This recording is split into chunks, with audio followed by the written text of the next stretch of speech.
Maayong buntag, magandang umaga, good morning sa inyo lahat. Ito na naman ang ating devotion ngayong umaga na ito bago tayo gumagawa sa ating mga gawain. Ito po ang aking babasahin, ang awit 33,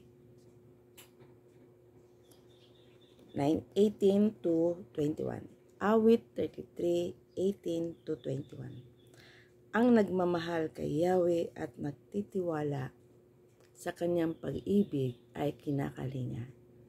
Hindi hahayaang sila ay mamatay, kahit magtagutom sila ay binubuhay. Tanging si Yahweh lang ang ating pag-asa, tulong na malaki at sanggalang siya. Dahil nga sa kanya kami natutuwa, dahil nga sa kanyang pangalan ay natitiwala, ipagkaloob mo na aming makamit, O Yahweh, ang iyong wakas na pag-ibig. Yamang ang pag-asay sa iyo'y nagsasalig. Ayun, no? Ang nagsasabi dito sa saad sa 18, ang nagmamahal kay Yahweh at nagtitiwala sa kanyang pag-ibig ay kinakalinga. Ayun. Ngayon, kung tayo ay nagmamahal kay Yahweh, yung puso natin ay galak, masaya.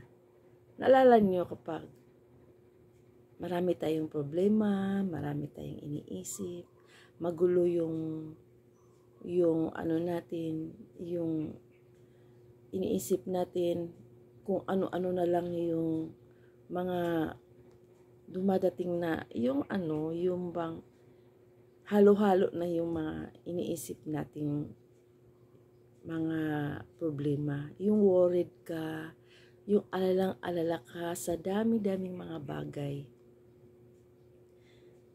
Pag hindi mo siya iniisip ang Panginoon, yung siya yung magbibigay sa iyo ng ng peace. Siya yung magbibigay sa iyo ng katinuan, yung kalma. Siya yung nagbibigay sa iyo ng huwag kang mag-alala. Iko-comfort ka niya. Una, ang gagawin natin kapag andoon yung nag-alala ka, kabang-kaba ka, parang may time na kabang-kaba ka nga, hindi mo lang ano ba to, yung ganon. Tapos may iniisip ka na yung may problema ka nga unsolved, meron kang mga iniisip na yung naiinis ka, huwag ka munang yung gulong-gulo ng isip mo. Hayaan mo munang tawagin ang Panginoon.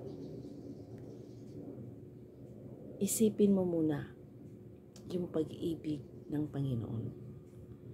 Yung tatawagin mo muna ang kanyang presensya na mapasok sa puso mo at sa isipan mo. Tapos, hingiin mo sa kanya na, Lord, ibigay mo sa akin ang katatagan. Tibayin mo ang loob ko.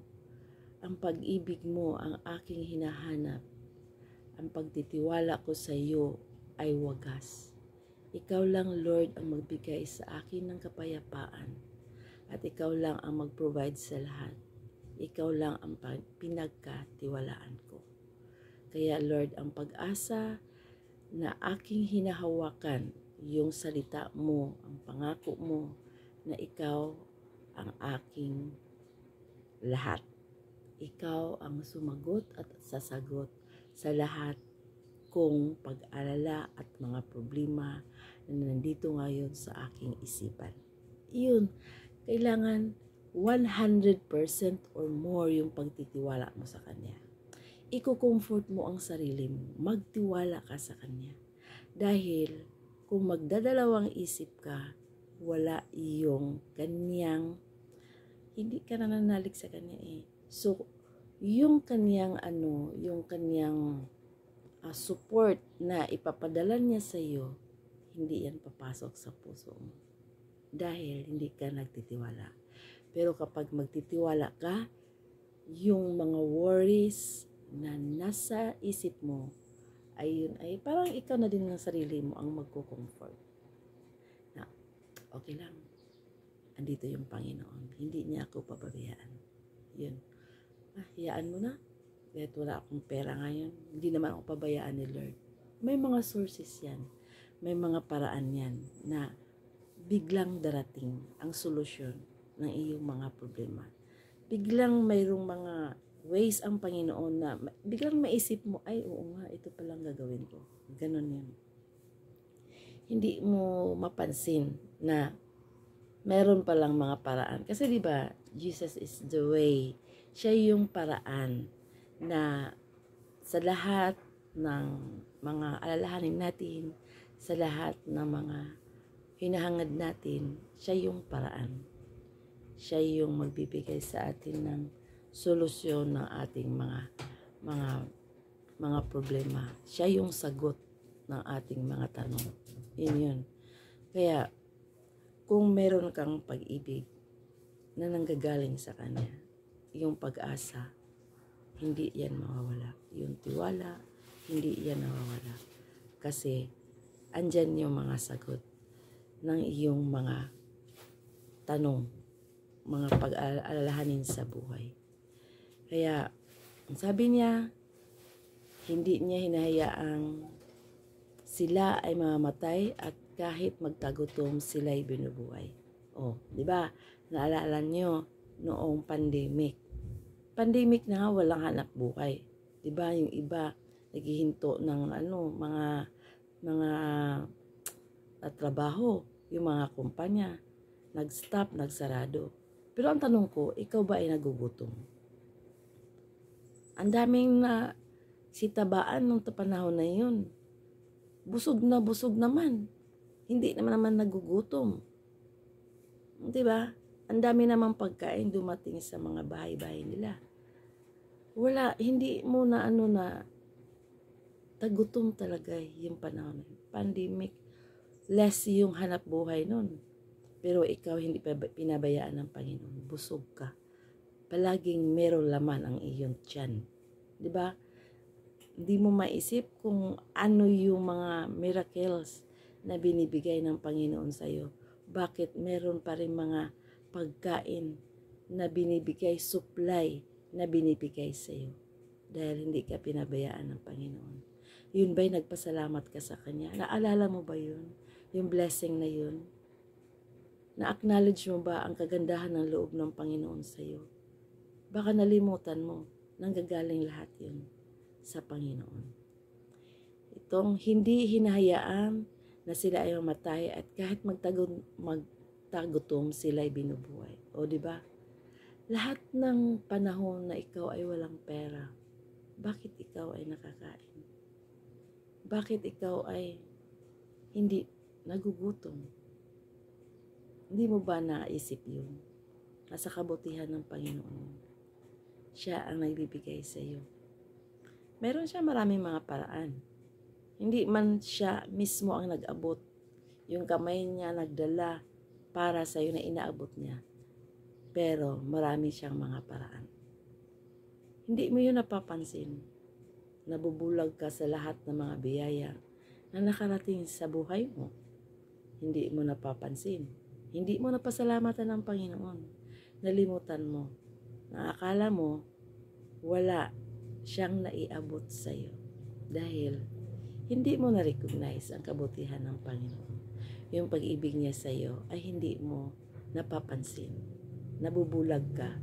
Hindi mo to nakikita. Kaya lahat ng bagay na dumating sa buhay mo, dapat napasalamatan mo to. Kasi yung pag-ibig niya ay andyan lang sa iyo.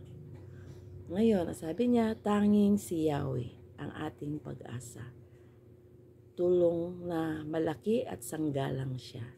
Dahil nga sa Kanya kami natutuwa, sa Kanyang pangalan ay nagtitiwala. Diba, sabi mo, pag may bigla kang nagulat o biglang may problema ka, sabi mo, bahala na ang Panginoon. Diba, tinatawag mo siya. Lahat pa ng panahon, nandyan ka sa Kanya. Kasi siya yung tinatawagan mo eh. O kaya expression mo lang. In Jesus' name, expression mo lang. Ganito yon kapag ang Panginoon ang palagi nating binabanggit. Huwag mong sanayin sa sarili mo, expression lang. Ganito, kung may pinag-alala ka, may mga worries ka sa buhay mo, una mong sasabihan ang Panginoon. Huwag mong sasabihan muna yung iba. Siya lang ang pagsabihan mo. Huwag kang unang muna magtiwala sa iba. Siya lang. Dahil yung iba, kapag yun pa ang pinagsabihan mo, ay sasabihin din nila yun sa iba. Diba? Tapos ngayon malaman ni Taning, o baka iba na yung mangyayari. Diba? Iba na yung mahanapan mo ng solusyon. Baka akala mo yun yung solusyon. Idagdag pala ng problema mo. Dahil napakinggan ni Taning yun. Si Taning ang gumawa ng paraan.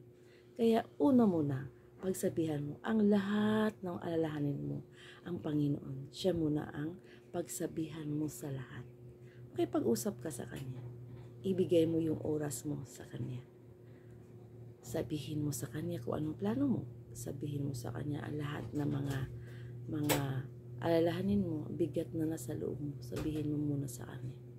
Tapos damdamin mo ngayon yung mga ibig niyang ipapagawa sa iyo.